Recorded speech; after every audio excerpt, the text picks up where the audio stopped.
Hey, welcome back. Today's video is going to be a first impressions on the Hard Candy Bare It All Foundation Plus Concealer Stick. So if you don't know, hi, my name is Adrika. I upload 3 times a week on this YouTube channel, so definitely stick around if you want to see more content from me. So I am having to refilm this because I had lipstick on my teeth the entire time in the other one, but that's okay. It's been like an hour or 2 since putting this foundation on, but it's still good. So the Hard Candy foundation can be found at Walmart. It retails for $7 and it comes in 6 pitiful shades. I have it in the shade light medium. It does have a brush on one side, which I did not use and I will never use.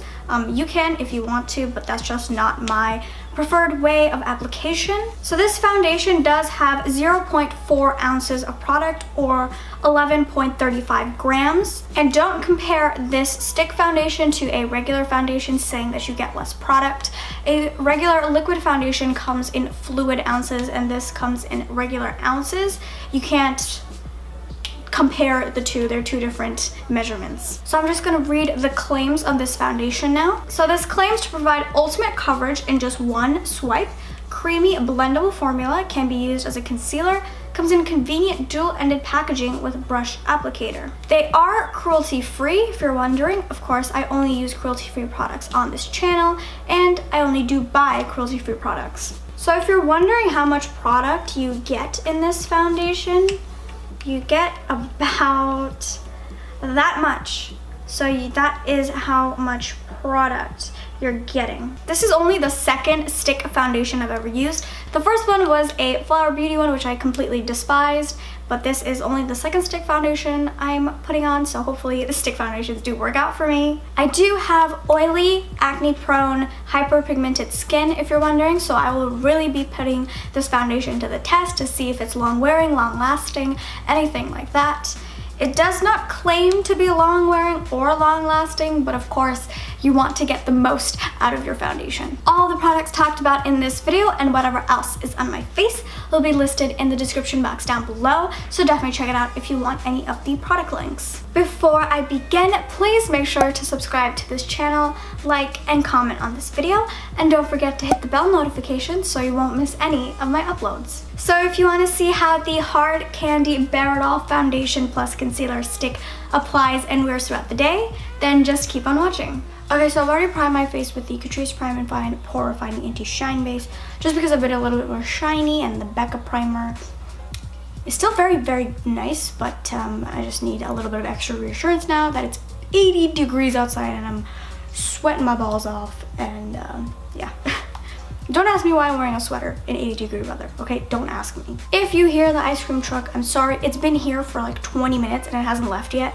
I've been waiting, but we're just gonna move on with the video. So the foundation comes with a brush on one side, but I'm not using this, all right? I'm just not. I want this foundation to work, and using this brush is not going to help its case. So I have my Japanese Kumidori sponge, and I also have my Real Techniques buffing brush. These are staple products for me.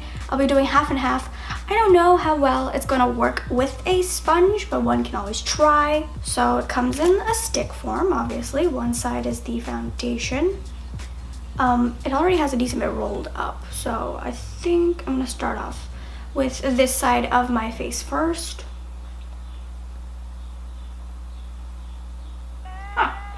Very yellow.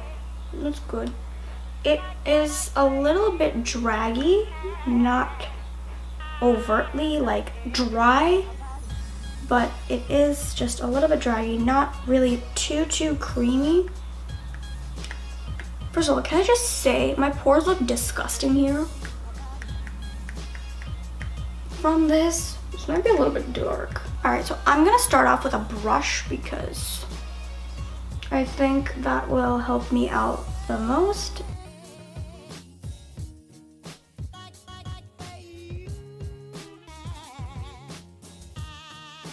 Holy cow, that looks good.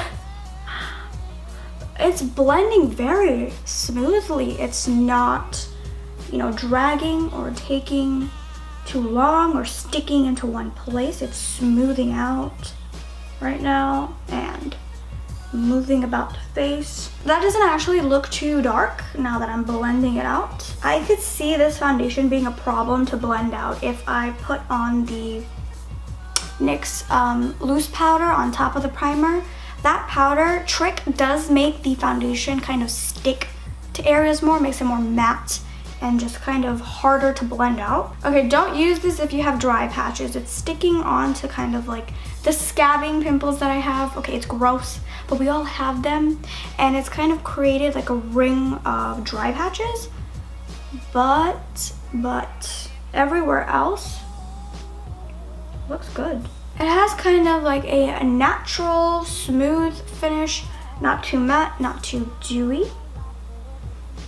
And I got about solid medium coverage from that actually. Taking the other side, I'm going to put the same amount of product. So sponge, meat face.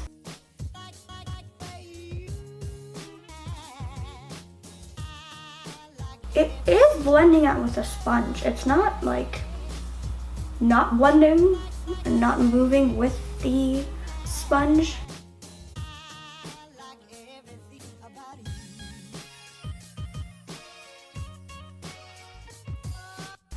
What the heck? This looks so good.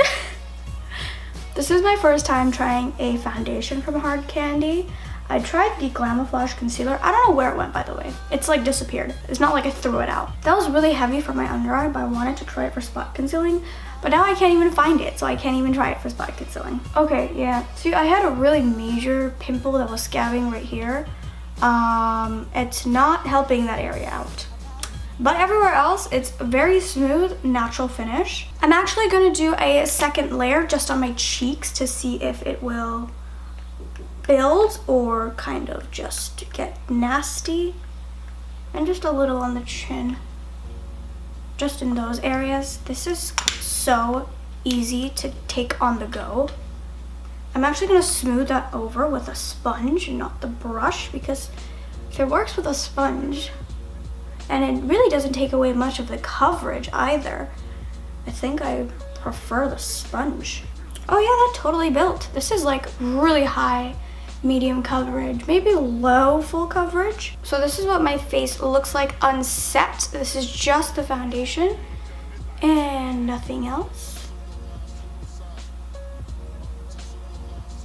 Okay, so I'm gonna go finish up the rest of my face and then I'm gonna come back to tell you how everything went. Okay, so I finished up the rest of my face. Everything blended really well on top. The only thing I'm noticing right now, it's been about an hour since I finished the foundation portion, is that it's kind of sinking into my smile lines right now, which recently I have been having a problem with that, so it makes sense, but it still is a little bit annoying. This is a very dewy foundation. It is very smoothing over the rest of my skin.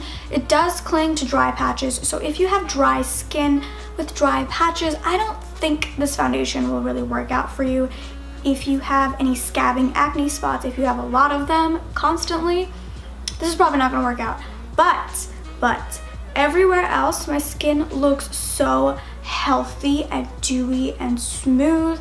Even after setting it, I did set my face with the Milani Prep Set and Glow just because I know how that powder works on me, and I love a bit more of a satin to dewy finish right now. I think it looks very flattering on my skin. Other than that, the foundation looks bomb right now. So this is a close-up of my face so you can see what the set foundation looks like. It is a solid medium coverage and it just looks really, really good right now. Okay, so I'll come back in a few hours to let you know how everything wore. Okay, so it has been about 6 hours since I first initially put this foundation on, and you can tell, extreme shine. I am shiny everywhere. I'm even shiny down here, which is so bizarre. But you know, despite being so shiny, the foundation isn't breaking up. It's actually like pretty smooth looking, except on my upper lip. It does look a little bit heavier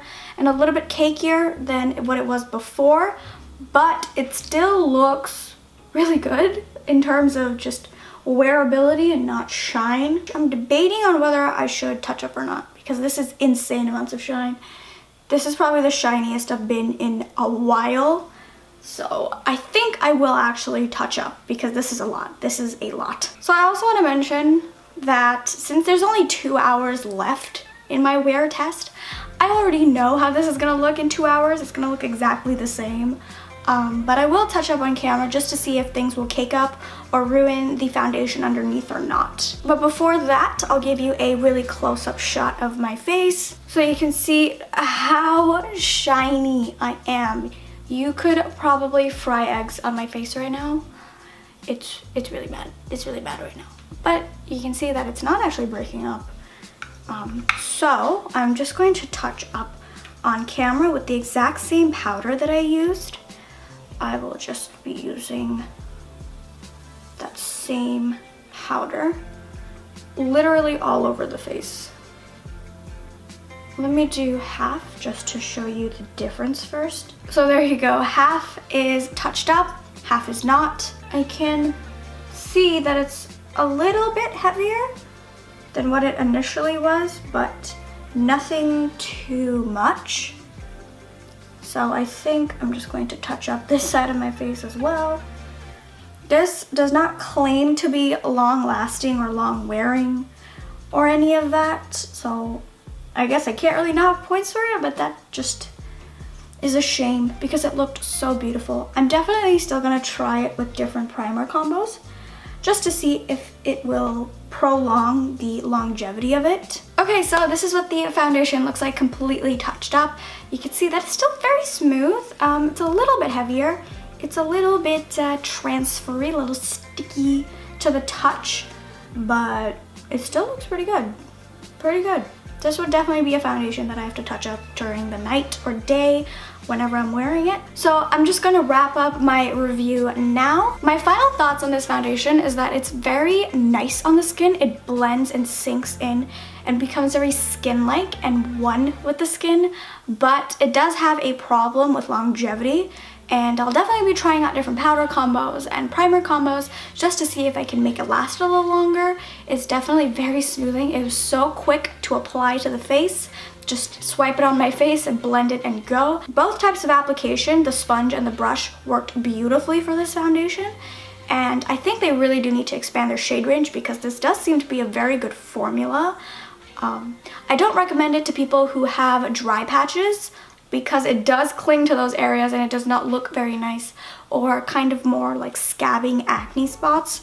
Do not recommend for those. It looks really terrible around those. All the products talked about in this video and whatever else is on my face will be listed in the description box down below, so definitely check it out if you want any of the product links. Please don't forget to subscribe to this channel, like, and comment on this video, and don't forget to hit the bell notification so you won't miss any of my uploads. I hope you enjoyed this video, and thanks so much for watching. Bye!